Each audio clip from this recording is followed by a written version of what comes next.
गर्मी जो अभी किराना में और मुजफ्फरनगर में कुछ जगह दिखाई दे रही ना, ये सब शांत हो जाएगी। इसके बाद कैसे शांत होगी, ये तो मैं मई और जून में भी इसको बहुत शिमला बना देता हूं।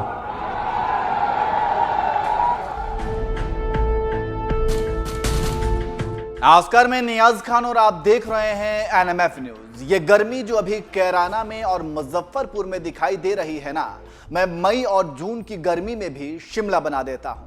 योगी आदित्यनाथ द्वारा कही गई ये लाइन आपको याद होगा।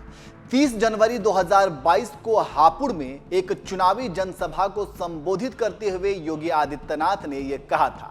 वैसे अभी मई का महीना ही चल रहा है और एक बार फिर से योगी आदित्यनाथ ने एक ऐसा बयान दिया है जिससे पिछले साल के बयान से जोड़कर देखा जा रहा है और यही कहा जा रहा है कि योगी ने जो कहा था वो कर दिखाया। दरअसल यूपी में नगर निकाय चुनाव चल रहा है और योगी आदित्यनाथ इसी बीच कई जनसभाओं को संबोधित भी कर रहे हैं।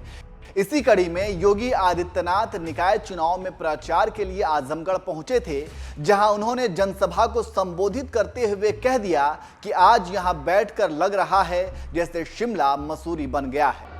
भाइयों बहनों, आज उत्तर प्रदेश की पहचान देश के अंदर सबसे प्रगतिशील राज्य के रूप में आगे बढ़ी है। यह आपके आशीर्वाद से, प्रधानमंत्री मोदी जी के मार्गदर्शन में, उनके विजन को उत्तर प्रदेश ने मिशन मान करके कार्य करना प्रारंभ किया। आज परिणाम सबके सामने है। पहले यहां कर्फ्यू लगता था, अब कर्फ्यू नहीं, अब कावड़ यात्रा निकलती है। पहले उपद्रव होते थे, पर्व और त्योहार के पहले उपद्रव शुरू, भय और दहशत के माहौल में जैसे तैसे पर्व और त्योहार निपट पाते थे। अब उपद्रव नहीं है भाइयों बहनों, अब तो उत्सव है। कहीं दीपोत्सव, कहीं देव दीपावली का उत्सव, कहीं रंगोत्सव। और मैं तो देखता हूं जब भी मैं आजमगढ़ आता हूं, आजमगढ़ वासियों को निरोवा का गाना सुनने को मिले, इसलिए इंद्र भगवान की कृपा करने लगते हैं। आप सोचिए, ये मई का महीना है, आज 3 मई है। इस समय अगर मई के महीने की सही धूप होती ना, टेम्परेचर 45-46 डिग्री होता, सब पसीना पोंछ रहे होते। ऐसे लग रहा है कितनी शांति हो गई है। कैसे लगता है जैसे आप मंसूरी में और शिमला में बैठे हुए हैं। हालांकि आपको बता दें कि पिछले दिनों से कुछ राज्यों में मौसम भी काफी सुहावना हो रहा है। गर्मी के मौसम में भी हल्की सर्दी का एहसास हो रहा है। आजमगढ़ भोजपुरी अभिनेता दिनेश लाल यादव उर्फ निरहुआ का संसदीय क्षेत्र है और निकाय चुनाव में प्रचार के लिए योगी आदित्यनाथ आजमगढ़ पहुंचे थे। योगी आदित्यनाथ ने आजमगढ़ में सभा को संबोधित करते हुए कई मुद्दों पर पिछली सरकारों को भी घेरा। इशारों ही इशारों में सपा पर हमला करते हुए योगी ने कहा कि वर्ष 2017 से पहले कुछ लोगों ने आजमगढ़ के युवाओं के हाथों में कलम के बजाय कट्टा थमा दिया था, लेकिन आज समय बदल चुका है। जिन लोगों के हाथों में सत्ता की बागडोर आई, उन लोगों ने आजमगढ़ का दोहन किया। कलम का स्थान यहां पे कुछ लोगों ने कट्टा देने का प्रयास किया और यहाँ के युवाओं के हाथों में भी कुछ लोगों ने तमंचे पकड़वाने का कार्य किया। भाइयों बहनों, आज आजमगढ़ जो पहले 17 के पहले पहचान के लिए मोहताज था, याद करिए, आजमगढ़ के नाम पे कोई लोग होटल और धर्मशाला की बात, घर में किराएदार की बात तो दूर, होटल और धर्मशाला में भी कमरा नहीं मिलता था। ये स्थिति बन गई थी। पहचान का एक घोर संकट जिन लोगों ने खड़ा किया था, उससे मुक्त करते हुए आज तो आजमगढ़ पूर्वांचल एक्सप्रेस वे के साथ जुड़ चुका है। और पूर्वांचल मुख्यमंत्री ने आजमगढ़ से सांसद दिनेश लाल यादव उर्फ निरहुआ की भी जमकर तारीफ की। उन्होंने कहा कि पहली बार आजमगढ़ से एक कलाकार सांसद बना। परिणाम ये रहा कि आज यहां हरिहरपुर संगीत महाविद्यालय बनाया गया। जनपद फिर से अपने गौरवशाली अतीत के लिए जाना जा रहा है। जो कि आपने एक कलाकार को सांसद बनाया और पहली बार एक कलाकार से उनकी मांग पर हरिहरपुर गांव में अपने संगीत विद्यालय का शिलान्यास भी करके इस कार्यक्रम का आयोजन। इसके अलावा योगी आदित्यनाथ ने प्रधानमंत्री मोदी की भी जमकर तारीफ करते हुए कहा कि हम सभी जानते हैं कि 9 साल पहले देश के अंदर क्या स्थिति थी। दुनिया में भारत की साख नहीं बची थी। भारत का आदमी कहीं जाता था तो शक की निगाहों से देखा जाता था। 9 वर्ष पहले देश के अंदर भी यही स्थिति थी। दुनिया के अंदर भारत की कोई साख नहीं बची थी।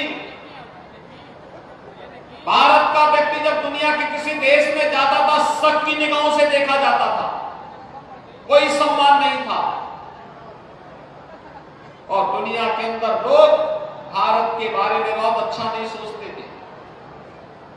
लेकिन 9 वर्ष पहले प्रधानमंत्री मोदी जी के हाथों में भारत की बागडोर आई और आज बदलते हुए भारत को हम सब ने अपनी आंखों से देखा है। सबने देखा है, वैश्विक मंच पर भारत का सम्मान बढ़ा है। दुनिया की नजर भारत निगाहें भारत के प्रति बदली है, धारणाएं बदली हैं। आज मोदी जी दुनिया के अंदर संकट मोचक के रूप में जाने जाते हैं। दुनिया के अंदर कई संकट आता है, लोग प्रधानमंत्री मोदी जी की तरफ आशा भरी निगाहों से देखते हैं। अभी आपने देखा होगा सूडान में 2 जनरल आपस में टकरा गए, भीषण खून खराबा हो रहा है। इससे पहले दुनिया कोई और उपाय करती, प्रधानमंत्री मोदी जी ने भारतीय नागरिकों को सुरक्षित निकालने की पूरी व्यवस्था कर दी और आपके आजमगढ़ से भी जुड़े हुए कुछ लोग सूडान से सुरक्षित वापस आ गए हैं। अब तक उत्तर प्रदेश के 431 लोग वहां से वापस आ चुके हैं।